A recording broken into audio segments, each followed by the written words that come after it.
ते तेल मी जवळजवळ 40 वर्षापूर्वी खाल्लेलं तेल मला आत्ता 40 वर्षानंतर मिळालं. 30 वर्षाचा किराणा व्यवसायाचा अनुभव आहे. 35 वर्ष किराणा दुकान केलं, त्याच्यामध्ये पैसा मिळेल तो दुकानामध्येच इन्व्हेस्ट होत होता, त्यामधून प्रगती काही होत नव्हती. त्याचा घराणा येडा त्याचा धंदा किराणा अशी एक म्हण आहे. नमस्कार मित्रांनो, आपलं सगळ्यांचं स्वागत आहे भारत ॲग्रीटेक यूट्यूब चॅनलला. आज मराठीतून व्हिडिओ स्पेशली बनवावं लागत आहे, कारण महादेव माळी साहेब जे आहेत सांगोल्याहून आलेले आहेत आणि त्यांचा अनुभव जो आहे तो आपल्या सर्वांशी शेअर करता यावा यासाठी मी मराठीतून बोलतो आहे.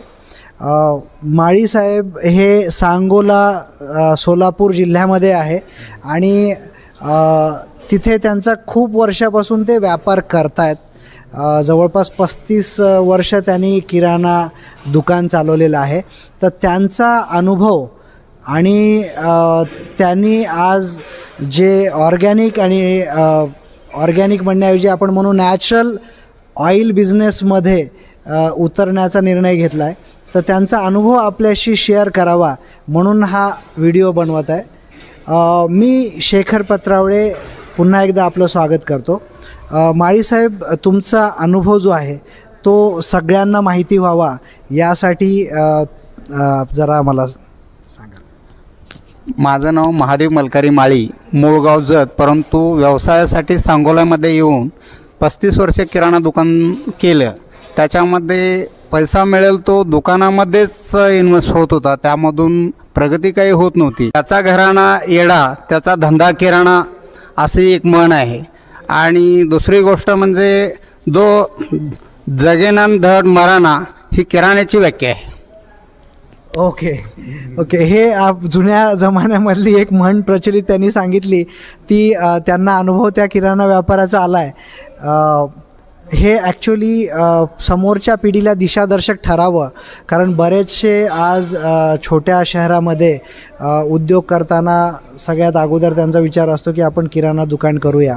पण किराणा दुकानामध्ये सतत मालाचे प्रकार वाढत राहतात. आपण उदाहरण जर घ्यायचं झालं तर पार्ले 5 रुपयाचा बिस्किट पुडा ठेवला तर कस्टमर 10 रुपयाचा बिस्किट पुडा मागतो. 10चा आणि 5चा दोन्ही ठेवले तर त्यामध्ये गोल्ड पार्ले गोल्ड म्हणून मागतो. असं एक इन्व्हेंटरी वाढत जाते आणि जे काही उत्पन्न आहे ते त्या इन्व्हेंटरीमध्ये म्हणजे मालामध्येच वाढत जातं. असा जुन्या सगळ्यांचाच अनुभव आहे.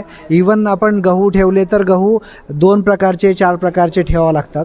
तर ते जे काही उत्पन्न मिळतं त्याच्यात उत्पन्न मिळत नाही असं नाही, त्याच्यात उत्पन्न मिळतं, पण जे उत्पन्न मिळतं ते आपल्या इन्व्हेंटरीमध्ये सतत वाढत जातं. त्यामुळे किराणा दुकानापेक्षा कधीही आपण हा जो ऑइल बिझनेस आहे, नॅचरल ऑइल बिझनेस, तो डेफिनेटली एक चांगला ऑप्शन आहे असं मत माळीसाहेबाचं आहे.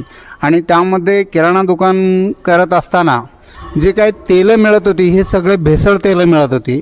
आणि गेल्या 2 महिन्यापूर्वी ह्यांचे शेखर पत्रावळे यांची मंगळवेढा तालुक्यामध्ये एक मशीन पाहिली. त्यानंतर तिथून तेल जे आणलं ते तेल मी जवळजवळ 40 वर्षापूर्वी खाल्लेलं तेल मला आत्ता 40 वर्षानंतर मिळालं. त्यानंतर मी असा निर्णय घेतला की ही मशीन आपण घ्यावी आणि जनतेसाठी चांगलं एक तेल हे करावं. आणि आत्ताचं जे हे तेल मिळतं ह्या मशीनमधून ते पूर्ण प्युअर तेल मिळतं, त्यामध्ये भेसळ येऊ शकत नाही आणि शरीराला योग्य असं तेल आहे. हे तुम्ही जे आत्ता सांगितलं की 40 वर्षापूर्वीची चव 40 वर्षानंतरच तुम्हाला पाहायला भेटली. म्हणजे ते अगोदरचं जे तेल होतं जे कोलूवर लाकडी घाण्यावर ते मिळत होतं, ते तेल आत्ता ह्या मशीन मध्ये मिळू शकतं. सगळे पाहू शकता माळी साहेबांनी 40 वर्षापूर्वी म्हणजे त्यांच्या तारुण्यात किंवा बालपणी जे तेल खाल्लं ते 40 वर्षानंतर आपल्या या मशीनमधून एका मंगळवेढ्याला दिलेल्या ऑइल मिलमधून त्यांना त्याची चव मिळाली आणि त्यांचा स्वतःचा 35 वर्षाचा किराणा व्यवसायाचा अनुभव आहे. तो अनुभव पाठीशी असताना त्यांना ज्यावेळी ही चव कळाली तेव्हा त्यांनी ठरवलं की आपण हीच machine cold press Bharat agritech cold press oil expeller आपण लावूया आणि लोकांना चांगल्या क्वालिटीचं तेल हे मार्केटमध्ये उपलब्ध करून देऊया. कारण ते फिरतीवर असतात म्हणून त्यांना बाहेरून तेल ते मिळालं, पण आज सांगोला किंवा परिसरामध्ये चांगल्या क्वालिटीचं तेल आपण उपलब्ध करून द्यावं या उद्देशानं त्यांनी आज ही ऑइल मिल खरेदी केलेली आहे.